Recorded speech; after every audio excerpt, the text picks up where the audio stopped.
तो गाइस पहले ही आप लोग ये साउंड इफेक्ट सुनो।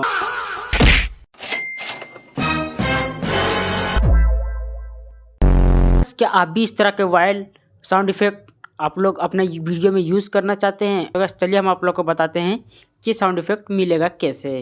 तो गाइस आप लोग को कैपकट पे चले जाना है और कोई सा भी आप लोग को जिस वीडियो को यूज करते हैं उस वीडियो को आप लोग को क्लिक कर लेना है। क्लिक करने के बाद नीचे की ओर ऑडियो दिख रहा है, उस ऑडियो पर क्लिक करना है। साउंड इफेक्ट इस पर क्लिक कर देना है, वाइल्ड साउंड इफेक्ट मिल जाएंगे। इसे आप लोग अपने वीडियो में यूज करके बेहतरीन बना सकते हो।